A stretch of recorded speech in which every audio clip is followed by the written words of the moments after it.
What's up, guys? Welcome back to the podcast. Today is going to be a bit of a stats and performance podcast in terms of our 138, where we are sitting in stats. We're going to be completely transparent about it and open up to you guys about it today. 138. So we use Shopify as a website host. Shopify is awesome all around, but one thing they have that's really helpful is an analytics page.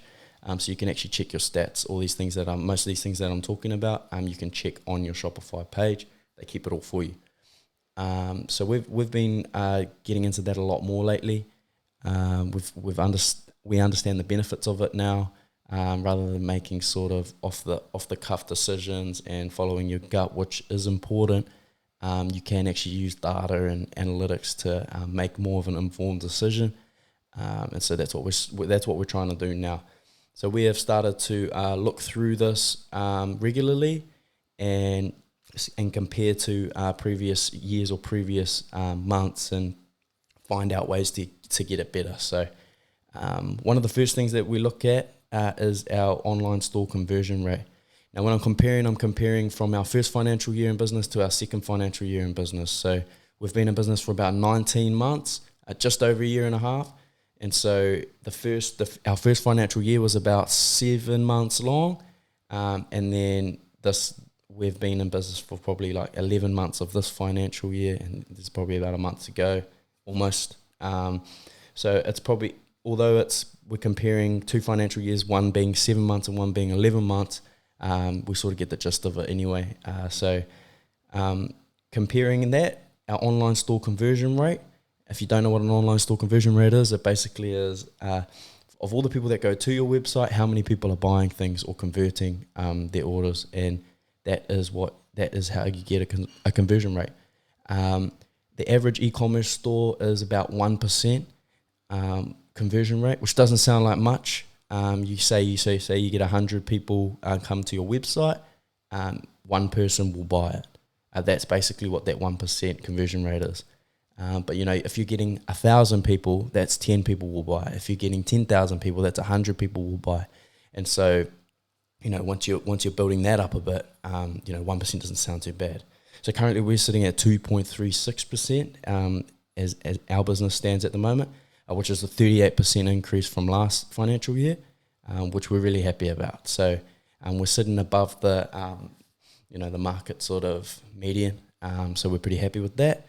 But then we also find ways to get it better. So how can you get that better? The conversion rate is down to really sort of selling your brand and creating a good story around your brand, where people come onto your website with the intention to buy something more often than not.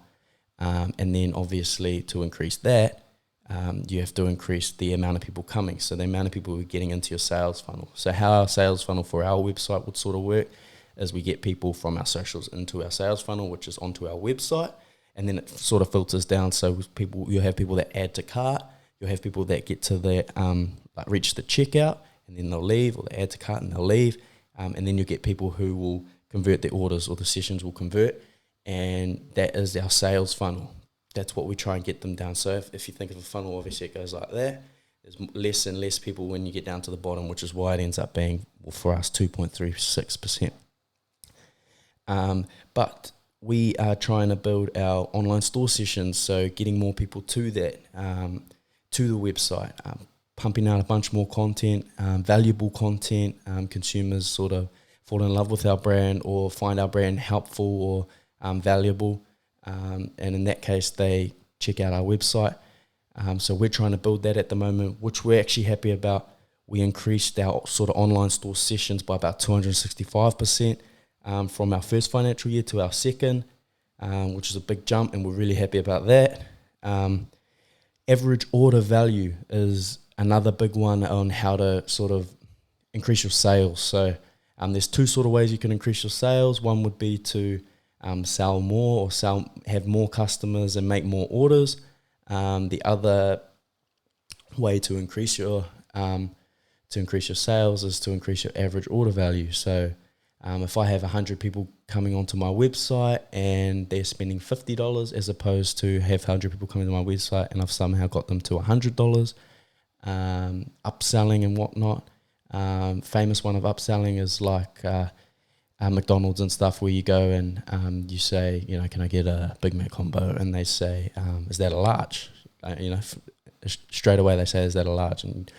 Or would you like fries with that? Or would you like a sundae with that? That sort of stuff. So upselling, having socks included in sales, things like that, and sort of finding a way to push that needle up in terms of your order value, average order value. So as of now, we're sitting at about $101.82 is our average order value. So when someone comes on, that's how much they spend on average. Some obviously lower, some obviously higher, but that's where this sits in the middle. So we're up 52% from the first financial year, which is good, and we're going to keep building on that. So total orders is another one.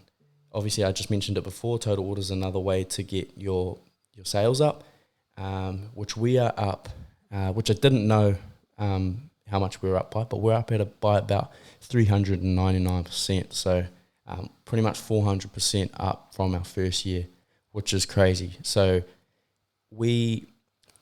this came about weirdly. So we were actually, I had sent some clothes over. I'd done a big order for my rugby team over here. They all ordered a bunch of clothes. I got them all shipped over from my 3PL warehouse in New Zealand to here, and they got stopped in Auckland because the box was overweight. So it gets handed to a business manager sorts it out, and then they sort of return it to the customer. I think that's how it works.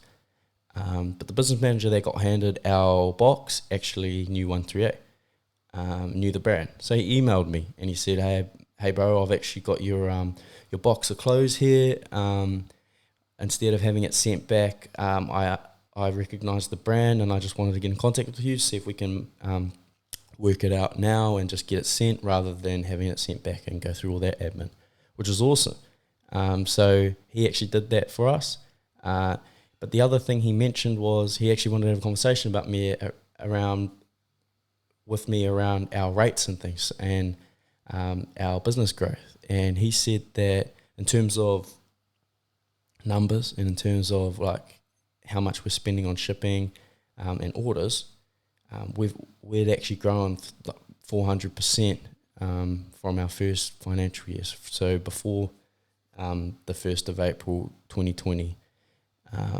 And so he's understood and saw and told us that he's seeing a rapid sort of growth in our business, and he wanted to help us and help to create a better partnership sort of, I guess, with the shipping company, which if you are in the retail industry or you're in any industry where you're shipping, you will understand that is very important. And so we sat down, we nutted out a few things, but total orders were up 400%. Can't complain about that, but got to keep pushing it up. Total sales, so in terms of monetary, how much money we made in that first financial year compared to the second, we are up in total sales of 342%,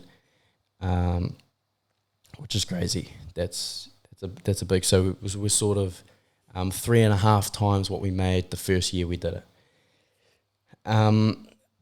Online store sessions, we've already talked about that. Top products sold. So we look at our top products that we're selling, and sometimes you can get to where, let's say for example, I really like to do I like the idea of the track suits, the track pants, and things like that, and the everyday pants.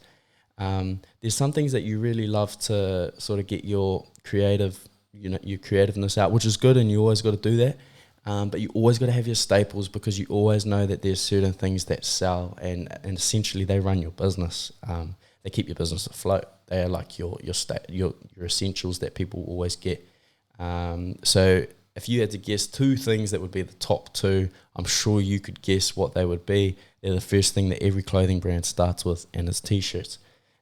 First, our top product sold in terms of units sold, so how many of them were sold, was the black tee, the black oversized tee. So this tee but black, that was the biggest, that was the most sold unit, and then the second being the cream tee. So we got to look at that and understand that, and not only like what we sell, like t-shirts and stuff, because we know t-shirts sell, not just what we're selling, but also looking at what the item is.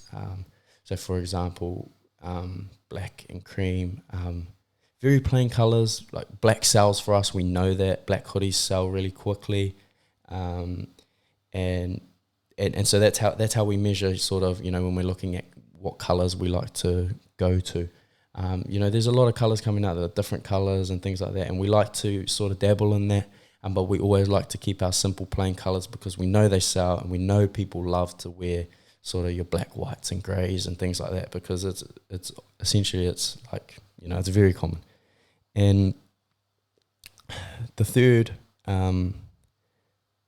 most top product sold, which actually sort of goes against what I just said, is the lilac crew. So our lilac crew neck, our light purple crew neck that we made, that was the third highest sold in terms of units. This one really interested me. So the top locations in terms of store sessions, so where people are when they jump on our website. At number one, very obvious, New Zealand. That's our top online store session location. But second, that just trumped Australia, which is what I thought would be our third, is the USA. So we're actually getting a little bit of traction in the USA. That's our second top place where people are going onto our websites. And then obviously, as I said, the third being Australia, fourth being England. So that would sort of help you know where to push your sort of marketing towards. And obviously that's a little bit further down the line, but you got to start thinking about those things now. And it also leads on to my next point, where we saw of all of our stats, the only thing that was down was the sales attributed to paid marketing. So of all the ads we made online, paid for, how many sales were made from those? We're actually down 50% from how much we made. Partly because we never really do paid ads, which we need to do more of. But another reason, we don't understand it and we haven't done it well. So I've mentioned in previous podcasts, we have actually been talking to a guy who does marketing, online marketing, and sort of outsources it. So we're looking at potentially using him outsourcing. So he's gonna be potentially running all of our online marketing. We sort of give him a budget every month to run paid advertising, and it's quite interesting what he's already taught me over Zoom chats.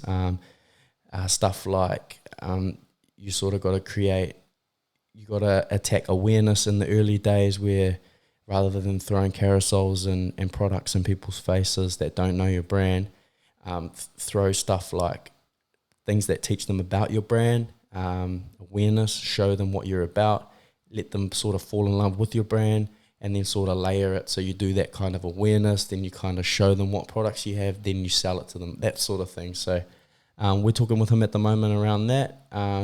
But it was no secret that's our weakness, and that's our improvement point. And seeing that sort of show in the stats just sort of speaks for itself. So